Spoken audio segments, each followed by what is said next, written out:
దానియేలు గ్రంథము 6వ అధ్యాయం 10వ వచనం. పేజీ సంఖ్య 737 పాత నిబంధనలో. ఇట్టి శాసనము సంతకము చేయబడినని దానియేలు తెలిసి కొనినను అతడు తన ఇంటికి వెళ్ళి యథాప్రకారంగా అనుదినము ముమ్మారు మోకాళ్ళుని తన ఇంటి పైకది కిటికీలు యెరూషలేము తట్టునకు తెరువబడి ఉండగా తన దేవునికి ప్రార్థన చేయుచు ఆయనను స్తుతించుచు వచ్చెను. ఈ మాటలో దానియేలు యొక్క ప్రార్థనా జీవితం మనకి కనిపిస్తూ ఉంది. ఇట్టి శాసనము సంతకము చేయబడినని దానియేలు తెలుసుకొనిను. మాదీయుడగు దర్యావేషు రాజుగా ఉన్నప్పుడు జరిగిన సంగతులు ఇవి. మనం ఈ వచ్చిన 5వ అధ్యాయం చివరిలో చూడొచ్చు. ఆ రాజు తన రాజ్యం మీద అధిపతులుగా ఉండుటకే 120 మందిని అధిపతులుగా నియమించాడు. వారిలో 3 ప్రధానులు కూడా నియమించాడు. అంటే ఆ అధిపతులు ఈ ప్రధానులకు లెక్కప్ప చెప్పాల. వాళ్ళల్లో దానియేలు ముఖ్యుడు. ఆ 3 దానియేలు అతి శ్రేష్టమైన బుద్ధి గలవాడై 3వ వచనం ప్రధానులలోనూ అధిపతులలోనూ ప్రఖ్యాత నొంది ఉండెను. దానియేలుకి మంచి బుద్ధి ఉంది. శ్రేష్టమైన అని కూడా కాకుండా అతి శ్రేష్టమైన బుద్ధి గలవాడే అని ఉంది. అంటే తనకు మంచి ప్రవర్తన ఉంది. అంటే తను చేసే పనిలో ఆ ఉద్యోగంలో నమ్మకత్వం ఉంది. తనని అధిపతులందరిలో ప్రధానులో కూడా ముఖ్యుడిగా రాజు చేశాడనే గర్వం లేదు. అతి శ్రేష్టమైన బుద్ధి గలవాడై వారందరిలో కూడా మంచితనంలో కూడా ఈయనకి మంచి పేరు వచ్చింది. 3వ వచనంలో ప్రధానులలోనూ అధిపతుల్లోనూ ప్రఖ్యాతి నొంది ఉండెను గనుక రాజ్యమంతటి మీద అతన్ని నియమింపవలనని రాజు ఉద్దేశించను. సో తనకి ఉద్యోగం ఇచ్చిన రాజుకి దానియేలు యొక్క ప్రవర్తన చాలా బాగా నచ్చింది. తర్వాత మనం చూస్తే 4వ వచనంలో అందుక ప్రధానులను అధిపతులను రాజ్యపాలన విషయములో దానియేలు మీద ఏదైనా ఒక నింద మోపవలనని ఉండి తగిన హేతువు కనిపెట్టుచుండిరి గాని దానియేలు నమ్మకస్తుడై ఏ నేరమును ఏ తప్పైనను చేయువాడు కాడు.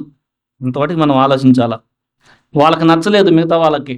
రాజు దానియేలుని ఎక్కువగా ఇష్టపడుతూ అందరి మీద అధికారిగా చేయాలి అనేది మిగతా అధిపతులకు మిగతా ఇతర ప్రధానులకు కూడా నచ్చలేదు. ఏదన్నా నింద మోపుతాం, అది రాజు దగ్గరికి తెస్తాం. అప్పుడు రాజు దానియేలుని తీసేసి వాళ్ళల్లో మిగతా వాళ్ళని ఎవరైనా పెడతారని వాళ్ళ ఉద్దేశం. నింద రాజుకు చూపెట్టాలని. కాకపోతే దానియేలు నమ్మకస్తుడై ఏ నేరమైనను ఏ తప్పైనను చేయువాడు కాడు. దానియేలు యొక్క పద్ధతి ఇక్కడ చెప్పారు కదా. నమ్మకస్తుడై నేరం చేయట్లేదు, తప్పు చేసేవాడు కాదు. ఆ జాబుని చాలా నమ్మకంగా చేస్తున్నాడు. జనరల్గా జాబ్ చేసే వాళ్ళకి వాళ్ళని హై పొజిషన్లో పెడితే గర్వం వచ్చేస్తే అవకాశం ఉంది. దానివల్ల నిదానంగా నమ్మకత్వంగా చేయకుండా ఉండే దాంట్లోకి తన ప్రవర్తన వెళ్ళిపోవచ్చు. ఎందుకంటే గర్వం అనేది చాలా అక్కడ ఉంటుంది. సో మనం జాగ్రత్త లేకపోతే జాబ్ చేసేటప్పుడు మనుషులు చూస్తున్నప్పుడు జాబ్ చేస్తాము. జనరల్గా ఇప్పుడున్న కాలంలో ఎలా యజమాని చూస్తున్నప్పుడు జాబ్ చేస్తూ సరిగా వాళ్ళ ముందు బాగా చేస్తున్నట్టు కనపడుతూ, వాళ్ళు లేని సమయంలో నమ్మకంగా జాగ్రత్త లేకపోతే చేయలేం. దానియేలులో అలాంటి పరిస్థితి లేదు. ఉంటే ఎప్పుడో చిక్కేవాడు. సో ఆయన వారైతే దానియేలు మీద ఏదన్నా నింద నేరము మోపాలని చూస్తున్నారు, కానీ నమ్మకస్తుడే ఏ తప్పైనా చేసేవాడు కాదు అని రాయబడి ఉంది. కనుక దానియేలులో తప్పైనను లోపమైనను కనుగొనలేకపోయింది.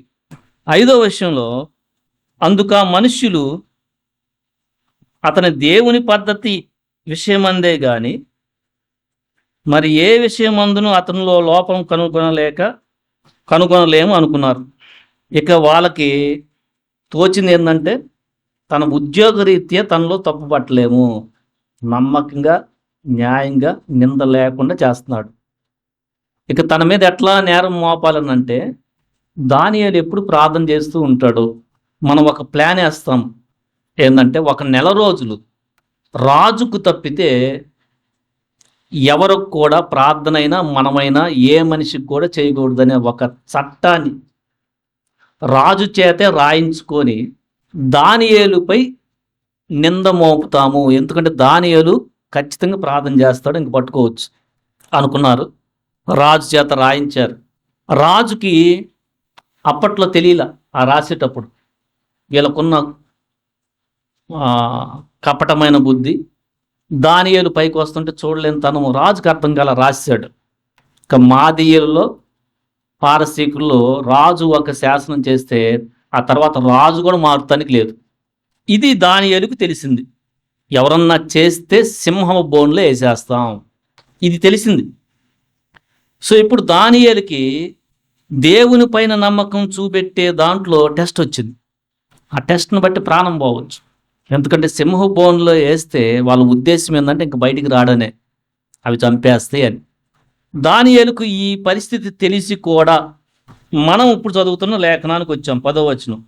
ఇట్టి శాసనము సంతకము చేయబడినని దానియేలు తెలుసుకొనినను అతడు తన ఇంటికి వెళ్ళి యథాప్రకారముగా, మనం అండర్లైన్ చేసుకోవాలి, యథాప్రకారముగా అనుదినము ముమ్మారు మోకాళ్ళూని తన ఇంటి పైగది కిటికీలు యెరూషలేము తట్టునకు తెరవబడి ఉండగా తన దేవునికి ప్రార్థన చేయుచు ఆయనను స్తుతించుచు వచ్చెను. ఇది ఈయన యొక్క ప్రార్థన లైఫ్. ఇక్కడ మనకి చాలా మాదిరి కనిపిస్తుంది.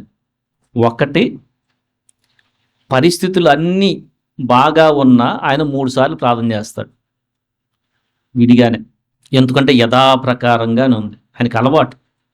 మొట్టమొదటిగా మన ప్రార్థనా జీవితం ఆ లెవెల్లోనే టెస్ట్ చేయబడుతుంది. పరిస్థితులు బాగుంటాయి.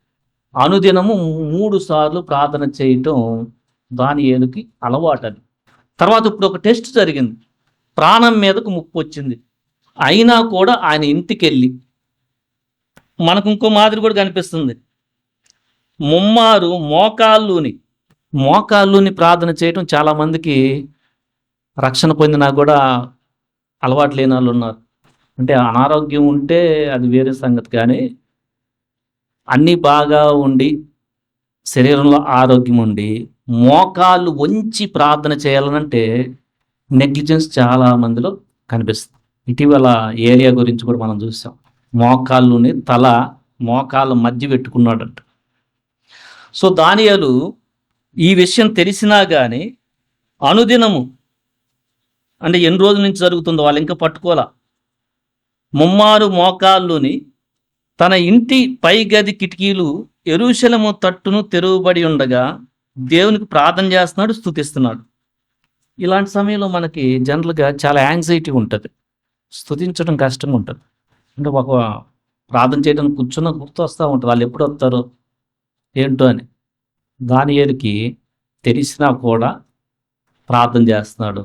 అతని యొక్క విశ్వాసం కూడా కనిపిస్తుంది ఈ వచనంలో, దేవుడే చూసుకుంటాడని. సో దేవుని మీద నమ్మకత్వం, తను చేసే పనిలో నమ్మకత్వం, నీతి కలిగిన జీవితం, అన్యాయం లేదు, నేరం చేసే జీవితం కాదు. ఇన్ని మాదిరిలు దానియేలులో కనిపిస్తాయి. తర్వాత వాళ్ళు పట్టుకున్నారు, ఎందుకంటే చూశారు. వాళ్ళు పట్టుకొని కంప్లైంట్ ఇచ్చారు. 13వ వచనం కనిపిస్తుంది. అందుకు వారు, చెరబట్టబడిన యూదులలోనున్న ఆ దానియేలు నిన్నే గాని నీవు పుట్టించిన శాసనమునే గాని లక్ష్య పెట్టగా అనుదినము ముమ్మారు ప్రార్థన చేయుచు వచ్చుచున్నాడు. ఈయన యొక్క ప్రార్థనా జీవితానికి అన్యజనులు సాక్ష్యం పలికారు. వాళ్ళే చెప్తున్నారు, కంప్లైంట్ విధంగా చెప్పారు కానీ ఆ ప్రార్థనా జీవితాన్ని పొగిడారు. అప్పుడు రాజు అప్పుడు గుర్తొచ్చింది ఆయనకి, ఎందుకంటే దానియేలు యొక్క నమ్మకత్వం ఆయనకి తెలుసు. వీళ్ళేదో కుతంత్రముతో ఇది చేశారని రాజు ఆ మాట విని 14 బహుగా వ్యాకులపడి చాలా బాధపడ్డాడు. ఏంటప్పా ఎట్లా చేశాము, దానియేలును రక్షింపవలెనని తన మనస్సు దృఢము చేసుకొని సూర్యుడు అస్తమించే వరకు అతన్ని విడిపించాలని అనుకున్నాడు. చూడండి, రాజుకి దానియేలు అంటే ఎంత ఇష్టము, నమ్మకము. అరే నేనే చేశానా ఇది? ఎట్లైనా విడిపించాలని ప్రయత్నం చేస్తున్నాడు. ఇక వాళ్ళు ఎదురొచ్చారు. రాజా, నీకు కూడా ఇప్పుడు అధికారం లేదు. మాదీయులలో, పారసీకుల్లో రాజు ఒక శాసనం చేస్తే చివరికి రాజు కూడా దాన్ని మార్చలేడు అని వాళ్ళు ఎదురు వస్తున్నారు. అప్పుడు 16వ వచనంలో, అంతట రాజు ఆజ్ఞ ఇయ్యగా బంట్రౌతులు దానియేలును పట్టుకొని సింహముల గుహలో పడద్రోసిరి. పడద్రోయిగా రాజు అనుదినము తప్పక సేవించుచున్న, ఇక రాజు మళ్ళా సాక్ష్యం పలుకుతున్నాడు దానియేలు, అనుదినము తప్పక సేవించుచున్న నీ దేవుడు నిన్ను రక్షించును అని దాంతో దానియేలు చెప్పాడు. ఇక్కడ రాజు చెప్పిన మాట దానియేలుకి ఒక వాగ్దానం లాగా ఉంది. సో దానియేలు యొక్క ప్రార్థన లైఫ్ని శత్రువులు చెప్పారు, పట్టించాలి అనుకున్నారు, కానీ ఆ మాటలను పలికారు. 3 సార్లు ప్రార్థన చేస్తున్నాడు. రాజు కూడా అనుదినం నువ్వు సేవిస్తున్న దేవుడు నిన్ను రక్షిస్తా అన్నాడు. వారు ఒక రాయి తీసుకుని వచ్చి ఆ గుహ ద్వారమున వేసి దాన్ని మూసిరి. మరియు దానియేలును గూర్చి రాజు యొక్క తీర్మానం మారునేమో అని రాజు ముద్రను అతని అధికారుల ముద్రను వేసి దాన్ని ముద్రించారు. వీళ్ళు మళ్ళీ ఏమైనా రాజు మార్చుకుంటాడేమని రాజముద్రతో పాటు ఈల ముద్రలు కూడా వేసారు. రాజు చేసిన శాసనం ఇంకెవరు మార్చకూడదని. అంతటా రాజు, ఆయన చాలా బాధేసింది 18వ వచనంలో, రాత్రంతా ఉపవాసం ఉండి నాట్య వాద్యములను జరగనేయలేదు, నిద్ర పట్టలేదు. తెల్లవారుజామున తొందరగా లేచి వేగిరమే లేచి సింహముల గుహ దగ్గరకు త్వరపడిపోయాను. అతడు గుహ దగ్గరకు రాగానే దుఃఖ స్వరముతో దానియేలును పిలిచి, ఎంత బాధపడుతున్నాడు రాజు, జీవము గల దేవుని సేవకుడు అయిన దానియేలు, నిత్యము నీవు సేవించుచున్న నిత్యమనే మాట, నీ దేవుడు నిన్ను రక్షింపగలిగిన అని అతన్ని అడిగాను. అందుకు దానియేలు, రాజు చిరకాలము జీవించునుగాక, నేను నా దేవుని దృష్టికి నిర్దోషిగా కనబడితిని గనుక ఆయన తన దూతను నంపించి సింహములు నాకు ఏ హానియు చేయకుండా వాటి నోళ్లను మూయించెను. రాజా, నీ దృష్టికి నేను నేరము చేసిన వాడను కాను గదా అనేను. ఇక్కడ చూడండి, ఈయన ప్రవర్తన జనరల్గా అలాంటి సమయంలో కొంచెం కోపం వచ్చేస్తుంది. ఏంటి రాజా, నీకు కూడా తెలియదా, ఏంది ఇది? అలాంటి మాటలు దొర్లే అవకాశం ఉంది. అలాంటి పరిస్థితిలో కూడా దానియేలు ఎలా పలుకుతున్నాడంటే, రాజు చిరకాలము జీవించునుగాక. ఆ మాట చూడండి, నేను దేవుని దృష్టికి నిర్దోషంగా కనపడ్డాను, సింహాలు నన్ను ఏం చేయలేదు అని చెప్తూ రాజు కూడా రిక్వెస్ట్ చేస్తున్నాడు, రాజా, నీ దృష్టికి నేను నేరము చేసిన వాడిని కాను కదా అని. జనరల్గా అయితే అక్కడ మనకి చాలా అలాంటి సిచ్యువేషన్లో ఉంటే సింహాలు నన్ను ఏం చేయలేదని ఒక గర్వం వస్తుంది. ఇక రాజు మీద రాంగ్గా మాట్లాడతాం అవకాశం ఉంది. కానీ దానియేలు మాట తీరు ఎలా ఉందంటే, చాలా దీనత్వంతో ఉన్నాడు. అక్కడ మొత్తం దేవునికి అప్పచెప్పేశాడు. రాత్రి మొత్తం దేవుడు దృష్టిలో దానియేలు నిర్దోషంగా కనపడ్డాడు కాబట్టి ఒక దూతను పంపించి సింహాలు నోలు మూసాడు, ప్రాణహాని చేయకుండా సింహాలు దానియేలుకి తెలిసింది దేవుడే కాపాడాడని. ఇప్పుడు రాజు వస్తున్నాడు. ఇప్పుడు రాజు దృష్టిలో కూడా దానియేలు రిక్వెస్ట్ చేయాలిగా, ఎందుకంటే రాజు శాసనానికి ఎదురున్నాడు. రాజు రిక్వెస్ట్ చేస్తున్నాడు, రాజా, నీ దృష్టిలో నేను ఏ నేరం చేయలేదు కదా అంటే. ఆ తర్వాత చూస్తే రాజు ఆ మాటనే వినేదాలకి 23వ వచనం, రాజు ఇందును గూర్చి అతి సంతోషభరితుడై దానియేలును గుహలో నుండి పైకి తీయుడని ఆజ్ఞ ఇచ్చేశాడు. బయటికి తీశారు బంట్రోతులు. అతడు తన దేవుని యందు భక్తి గలవాడైనందున అతనికి ఏ హానియు కలుగలేదు. ఇది మనం చదువుకున్న లేఖనం. మనం ఈరోజు ప్రార్థనకి వెళ్తున్నాం. ఈ లేఖనంలో మనం నేర్చుకోవాల్సిన చాలా ఉంది. మనం జనరల్గా సింహాల నోరుని మూయించాడనే అలాంటి ఊరకనే పలికేస్తాం, కానీ అసలు ఆ భక్తుని క్యారెక్టర్ ఏంటి? ఆయన రాజు యొక్క సంస్థానంలో అధిపతుల కంటే ప్రధానుల కంటే ముఖ్యుడు ఫస్ట్. పని చేసే విషయంలో ఏ నేరం చేసేవాడు కాదు. కొన్నిసార్లు రక్షించబడిన వారు కూడా ఇలాంటి పరిస్థితులు వచ్చినప్పుడు గర్వంలో పడి నేరంలో పడిపోతారు ఈజీగా. మనం ప్రార్థన ఒకటే చూస్తున్నాం ఫస్ట్, అక్కడికి రాకముందు అతని ప్రవర్తన. సరే, ఎంత నీతిగా నడుచుకుంటే ఇప్పుడు నీతి కోసం హింసించబడ్డ ఒక సమయం వచ్చింది. యేసుప్రభువు చెప్పారు, నీతి కోసం ఆకలి దప్పులు కలవారు ధన్యులు, పరలోక రాజ్యం వారిదని. సో రక్షించబడిన మన జీవితంలో కూడా అలాంటి ఆపద ఏదో రావచ్చు. ఈయనకైతే మనుషుల నుంచి వచ్చింది. చూడలేని తనాన్ని బట్టి నింద మోపాలనే శత్రులు ఏర్పడ్డారు. మనకి ఎలాగైనా ఏర్పడవచ్చు. అయితే ఈయనకి ఎలాంటి పరిస్థితి వచ్చిందంటే ప్రాణానికి ముప్పు వచ్చే పరిస్థితి వచ్చింది. ఎందుకంటే దేవునికి ప్రార్థన చేస్తే సింహాల బోన్లు వేసేస్తారు. సింహాల బోన్లు వేస్తే ప్రాణం దాదాపుగా వాళ్ళ ఉద్దేశమే చనిపోవాలని. దానియేలు చనిపోతాడు వేస్తే అని.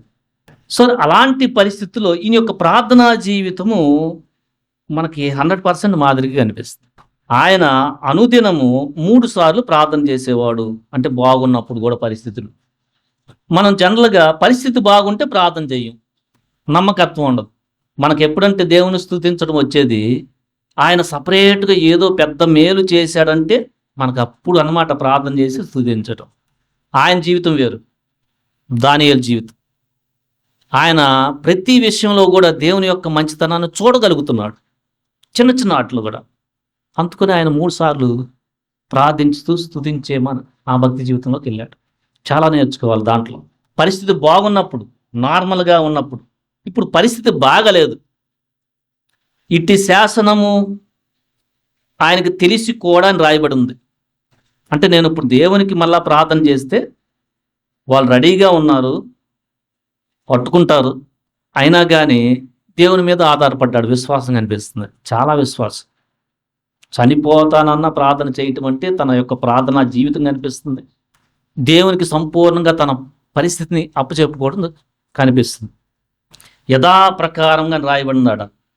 అనుదినము 3 సార్లు ముమ్మారు యెరూషలేము తట్టు కిటికీలు తీసి ఇంటికెళ్ళి ప్రార్థన చేయొచ్చు, స్తుతిస్తూ ఉన్నాడు. జనరల్గా మనకి పరిస్థితి బాగాలేకపోతే ప్రార్థన చేయటమే కష్టం, ఇంకా స్తుతించటం.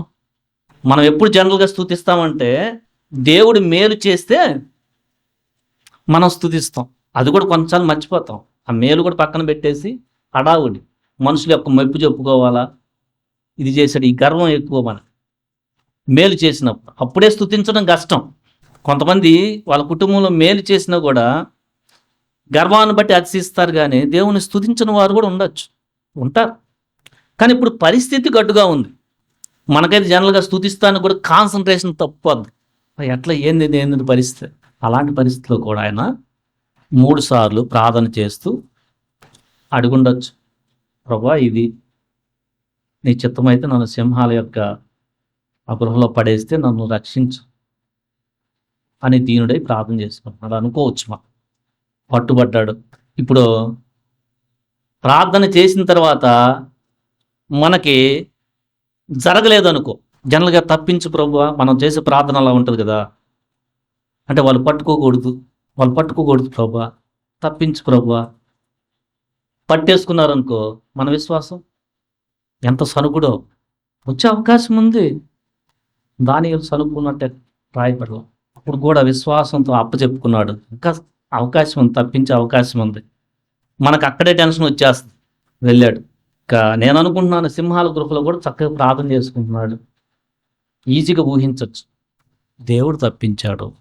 దానియేలు గురించి సాక్ష్యం పలికిన వారు శత్రువులు. 3 సార్లు ప్రార్థన చేస్తున్నాడు, నువ్వు చెప్పినా కానీ. కోపంతో పలికారు, అయినా కానీ.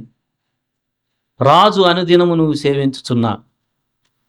అసలు రాజు చేసిన శాసనం ఏంటంటే, రాజు తప్పితే ఎవరిని, దేవుణ్ణి కూడా, ఏ దేవతను కూడా సేవించకూడదు. ఆ సమయంలో రాజు చెప్తున్నాడు. ఎందుకు చెప్తున్నాడు రాజు? దానియేలు యొక్క నిజాయితీని చూసి. అన్ని జనులకి మన గురించి ఎక్కడ అర్థమవుతుందంటే మన క్యారెక్టర్ చూస్తారు. రాజు దానియేలు మీద సాక్ష్యం ఎందుకు పలుకుతున్నాడంటే, అనుదినము నీవు సేవించుచున్నా అని తను ఊరకనే ప్రార్థన చేస్తూ జాబ్ ఎట్లా పడితే అట్లా చేస్తే ఏంటంటే ప్రార్థన చేయటం కానీ ఏంది ఈ పద్ధతి అంటాడు. ప్రార్థనకి ఎప్పుడు వాల్యూ వచ్చిందంటే అన్ని జనులు చూసే పద్ధతి. చేస్తూ నీ లైఫ్ ఎట్టా ఉంటుంది వాళ్ళకి అది ఫస్ట్ కనిపించేది. జనులకు మనం అక్కడ తప్పిపోతాం. ప్రార్థన అయితే చేద్దాం కానీ ప్రార్థనకు తగ్గట్టుగా లైఫ్ ఉండదు. ఎలా పడితే ఎట్లా చేస్తూ ఉంటాం, అన్యాయం చేయొచ్చు, అబద్ధాలు కొంతమంది. దానియేలు అట్లేడు. ఆయన యొక్క నమ్మకత్వాన్ని చూసి జాబులో వాళ్ళందరికంటే అధికారిగా పెట్టాలని అనుకున్నాడు. ఎందుకంటే ఆయనకి రిజల్ట్ చూసేది ఏంటంటే దేవుని ఎరుగని వారు క్యారెక్టరే ఫస్ట్. తర్వాత అంటున్నాడు, అనుదినము నువ్వు సేవించుచున్న దేవుడు నిన్ను రక్షించును అని ఒక వాగ్దానం చెప్పినట్టు చెప్పేశాడు. రాజుకి అసలు నిద్ర పట్టలేదు. ఇలాంటి ఆయన చనిపోతే ఎట్లా? ఎందుకంటే వాళ్ళ కుతంత్రం తెలుస్తుంది, కుళ్ళు తెలుస్తుంది. కానీ ఏం చేయలేడు. దేవుడు కాపాడాడు ఒక దూతను పంపించి. మనకు కూడా దేవుని యందు భయభక్తులుంటే కీర్తన 34:7లో వారి చుట్టూ ఒక దూత నుండి కాపాడుతాడు. దేవదూతలు మనకి పరిచారం చేసేవారుగా ఉంటారు. హెబ్రీ 1:14. ఇదంతా అయిన తర్వాత రాజు ఎదుట కూడా తను చాలా దీనత్వం ప్రదర్శించాడు. ఆ క్యారెక్టర్ చాలా అద్భుతంగా ఉంది. రాజు చిరకాలము జీవించునుగాక. ఆ సమయంలో రాజా, దేవుని దృష్టిలో నేను నిర్దోషంగా కనపడ్డాను, నీ దృష్టిలో కూడా నేను ఏ నేరం చేసిన వాడు కాదు కదా అని చాలా తక్కువ మనస్తడిగితే రాజు అతి సంతోషభరితుడయ్యాడంట. చాలా ఆనందం. ఇంకా దానియేలును బయట తెచ్చేసేయండి. అక్కడ ఎట్లా పడితే అట్లా మాట్లాడాడు అనుకో, ఇంకో రోజు వేయండి రా ఈయన్ని, ఇంకో రోజు వేయండి అనే ఇచ్చు రాజు. మనకు కొన్నిసార్లు భక్తి తెలియదు. ఆ స్థితిలో జనరల్గా ఒకరోజు కాపాడాం కదా అని గర్వం వచ్చేస్తుంది. రాజు ఎదుట దీనత్వం దానియేలు ప్రదర్శించకపోతే ఏమో ఇంకో రోజు వేయండి చూద్దాం, అట్లాంటి ఇరుకాటంలో పడతారు కొంతమంది భక్తులు. దానియేలుకి అది లేదు. దేవుడు నన్ను సరి చేశాడు, సరిగా దేవుని దృష్టిలో నిర్దోషిగా ఉన్నాను. ఇప్పుడు రాజుతో కూడా రిక్వెస్ట్ చేసుకోవాలా, నీ దృష్టికి కూడా నేను నిర్దోషిని కదా అంటే ఆయనకు చాలా ఆనందం వచ్చింది. అది దానియేలు యొక్క భక్తి జీవితం.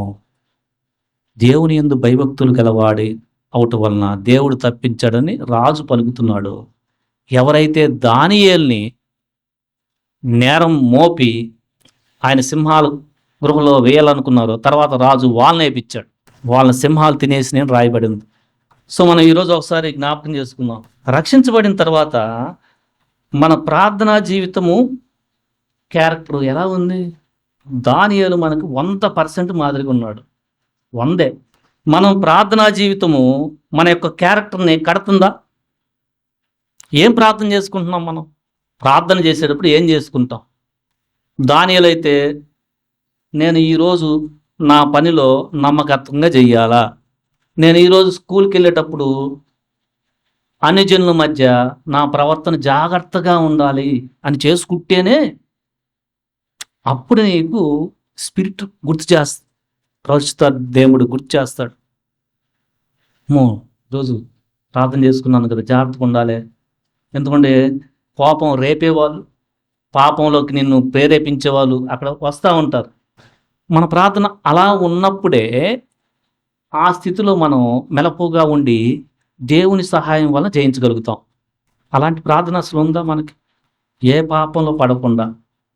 మీరు కాలేజీకి వెళ్ళేటప్పుడు ఇప్పుడు ఎలా ఉందంటే పిల్లలు టీచర్స్ని ఈజీగా నవ్వేయటం, ఈజీగా. మీరు ఇప్పుడు హై స్టడీస్కి వెళ్తున్నారు, ఇంటర్మీడియట్కి వచ్చే సమయంలోనే ఏమి 10th క్లాస్లోనే కొన్ని చోట్ల టీచర్ మీద ఈజీగా రాంగ్గా మాట్లాడే పరిస్థితులు మామూలుగా మీ కాలేజీ స్కూల్లో ఉన్నాయి. ఇప్పుడు అదే పరిస్థితి. అలాంటి దాంట్లో మీ టీచర్ మిమ్మల్ని మర్యాదగా చూడాలి అంటే, వేరే పిల్లలైతే అట్లా, వీళ్ళైతే చాలా డిఫరెంట్ అని మీ మీద ఇంప్రెషన్ రావాలనంటే దానియేలు మీద ఉన్న ఇంప్రెషన్ ఎలా వచ్చింది? చాలా ప్రార్థన, దానికి చాలా లింక్ ఉంది. పోనీ ఇంత చేస్తే మన జీవితంలో కష్టం వచ్చిందనుకో, ఖచ్చితంగా తడబాటు వస్తుంది. అన్నీ బాగున్నప్పుడే సరిగా ప్రార్థన చేసుకోకపోతే వాటి గురించి, కష్టం వచ్చినప్పుడు నీకు ప్రార్థన చేసే అలవాటు అక్కడికి వెళ్ళవు. అంతా చాలా చింతలో పడిపోతూ ఉంటావు. చింతలో అవకాశం ఉంది. కానీ దానియేలు విషయంలో అక్కడ కూడా దేవుని మీద సరిగినట్టుగా అనిపించలేదు. రాజును కూడా ఆయన ఏమన్నట్టుగా లేదు, చెడుగా మాట్లాడినట్టుగా లేదు. దీనన్నిటికి కారణం ఏంటంటే దానియేలు యొక్క ప్రార్థనా జీవితము. నేను దేవుని ఎడల మానవుని ఎడల నేను నిర్దోషిగా ఉండాలా, అది ఆయన. సరే, దానియేలు యొక్క భక్తి జీవితాన్ని మనం జ్ఞాపకం చేసుకుంటూ అలాంటి భక్తి జీవితం ప్రభా మాకు కూడా ఇవ్వు. మేమైతే అనేక సార్లు తప్పిపోతా ఉన్నాం నమ్మకత్వంలో, నిర్దోషులుగా నింద లేకుండా జీవించే విషయం అతిశయపడుతూ తప్పిపోతా ఉన్నాం. ఇక కష్టంలో అయితేనే ప్రార్థన చేయటంలో విఫలమైపోతున్నాం. ఇక్కడి నుంచి ప్రభువా మాకు ప్రార్థన జీవితాన్ని ఏ పరిస్థితులైనా నేను స్తుతిస్తూ ప్రార్థిస్తూ ఈ జీవితంలో వచ్చే ఆ కష్ట సమయంలో కూడా నీ యొక్క సహాయంతో మేము జై జీవితాన్ని జీవించినట్లు మాకు సహాయం దయచేయ ప్రభు అని మనం ప్రార్థన చేస్తూ ప్రార్థనలోకి వెళ్తాం. దేవుడి ఈ మాటలు దీవించును గాక. ఆమేన్.